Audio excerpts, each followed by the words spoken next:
नेपाल का बस क्षेत्र नंबर 3 है, जहाँ पे एमआरएफ के प्रत्याशी मंगल प्रसाद गुप्ता चुनाव जीत करके वो विजयी हुए। इस वक्त हमारे साथ है। सबसे पहले तो समाचार भारत की टीम से बहुत बहुत आपको बधाई। आपको बहुत बहुत धन्यवाद। हमारे विचारों को प्रसारित करने के लिए आप इतना दूर से यहाँ आए हैं और मैं इसके लिए धन्यवाद देता हूँ। कितनी खुशी है चुनाव जीतने के बाद आप और आपके पूरे समर्थकों में? बहुत खुशी है। 50 वर्षों से राजनीति कर रहा हूँ और अब जाकर के मुझे सफलता मिली है। इसके लिए मुझे और मेरे परिवार को, मेरे बच्चों को, सबको खुशी है और पूरे बाजार और जनता और मतदाताओं को भी बहुत खुश है। इसमें 7 बार आपने चुनाव लड़े, 7 बार पराजय हुए, लेकिन आपने हिम्मत नहीं हारा। 8वें बार में आपको विजयी मिला और 17 साल का वनवास आपने खत्म कर दिया। क्या कहेंगे? ये ऐसा है कि 17 साल से यहाँ कुछ भी विकास नहीं हुआ। वो स्वयं ही अपने विचारों को जब व्यक्त करते हैं तो कहते हैं विकास इस क्षेत्र में नहीं हुआ है।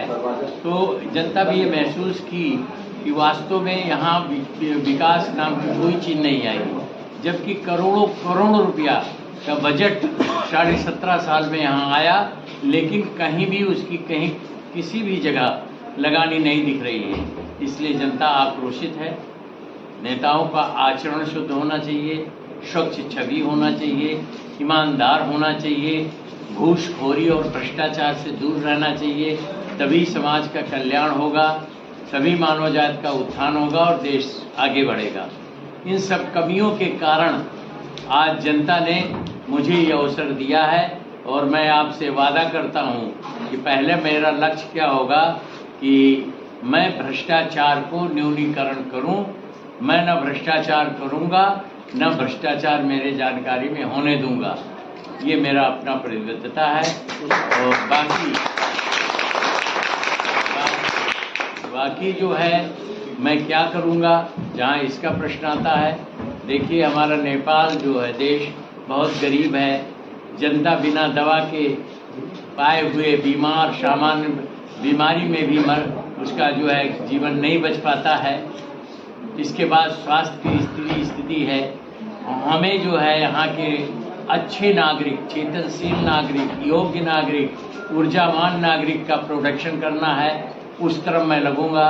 अगर नागरिक ऊर्जावान हो जाए तो स्वतः देश विकास की तरफ चल देगा और संपूर्ण मानव जाति का कल्याण होगा, देश का विकास होगा। ये मेरा अवधारणा है। इसी तरीके से मैं ये पूर्वाधार, जैसे सड़क निर्माण हुआ इत्यादि हुआ, इसमें मेरा ध्यान जाएगा। मेरे देश का 80% जनसंख्या खेती कर रहा है, उनका हालत बहुत ही खराब है। सबसे पहले मैं उनके जीवन स्तर को उठाने के लिए कृषि में विकास, कृषि में नई टेक्नोलॉजी, नया तौर तरीका अपना के समय में उनको खाद, बीज इत्यादि की उपलब्धता कराना, ब्याज दर कमी करा करके उनका कृषि में उनकी लगानी सार्थक बनाना, इस तरीके से मेरा अपना विचार है। और बाकी पूर्वाधार जब इन सब चीज़ों का परिपूर्ति होगा तभी हो पाएगा। इसीलिए सर्वप्रथम मैं शिक्षा पे ध्यान दूंगा। सबसे बड़ी आवश्यकता विकसित अविकसित देशों का शिक्षा है। अगर शिक्षा हो जाए तो संपूर्ण चीज़ें पूरा होने में समय नहीं लगेगा और वास्तविक प्रजातंत्र का अभ्यास देश में होगा। लोकतंत्र की लोकतंत्र के विचारधारा यहाँ प्रभावित होंगे और जनता आज़ादी फील करेगी। अभी जनता सामंत शैली में के कारण या दबाव के कारण, गुंडागर्दी, बदमाशी इत्यादि के कारण दबी दबी सी लग रही थी। अब मैं अपने समय में प्रत्येक नागरिक को, चाहे गरीब हो, चाहे मध्यम श्रेणी को हो, चाहे अमीर हो, स्वाभिमान से चलने का वातावरण का सृजना करूंगा ताकि उसको किसी प्रकार का दबाव न अनुभव हो। आप 50 सालों से राजनीति कर रहे हैं। अब 2022 में आप विजयी हुए। क्या केंद्र में एमआरएफ की सरकार बनेगी?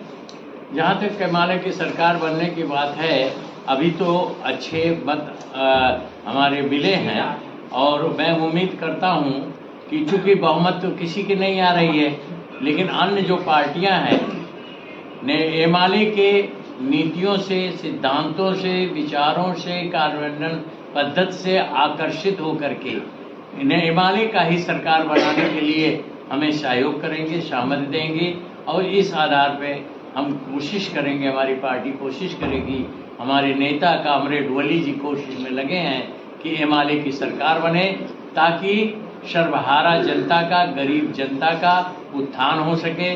जो गरीब रेखा से नीचे अपनी गरीबी झेल रहे हैं उनको आगे बढ़ने का मौका मिले और रोजगार भी उनको दिलाया जा सके। आप भारत और नेपाल की सीमा पे हैं। भारत नेपाल का वृद्धि और वृद्धि का रिश्ता है। अब आप निर्वाचित सांसद हो चुके हैं क्षेत्र नंबर 3 के। अगर यहाँ मधेसी में किसी भी तरीके से कोई समस्या आता है भारत नेपाल की सीमा पे, तो उसको किस तरीके से पार्लियामेंट में आप उठाएंगे? देखिए, मैं इस देश में तमाम जाति धर्म के लोग यहाँ रहते हैं। मैं संपूर्ण जाति धर्म आदिवासी इत्यादि का मैं उनके उत्थान के लिए, उनके कल्याण के लिए, उनकी सहूलियत सुविधा के लिए मैं प्रयासरत रहूँगा। मैं चुनाव जीता हूँ। अब मैं सबसे पहले गांव का भ्रमण करूँगा, गांव के लोगों की वेदना, कष्ट, उनकी जो है दयनीय अवस्था का अध्ययन करूँगा।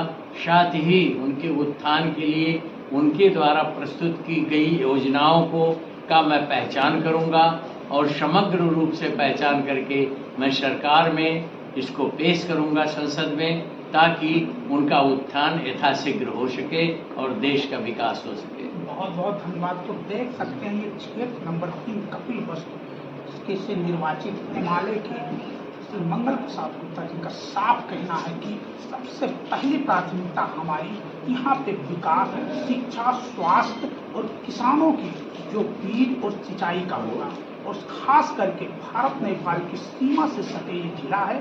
और जहाँ तक के भारत नेपाल की रोटी और धरती का रिश्ता है, अगर किसी भी तरीके से कोई समस्या आएगा तो इसको हम पार्लियामेंट में उठाएंगे और खास करके गरीब मजलूम के हक और अधिकार के लिए हम लड़ाई लड़ेंगे। तो अब देखना है कि अभी तो एक चुनाव जीते हैं, अब सरकार हिमालय और कांग्रेस में फाइट हो रहा है, लेकिन बहुमत किसी की नहीं आ रही है। अब कहीं ना कहीं गठबंधन में सरकार बनना तय दिखाई दे रहा है। मिथिलेश कुमार, समाचार भारत, कपिलवस्तु क्षेत्र नंबर 3, नेपाल।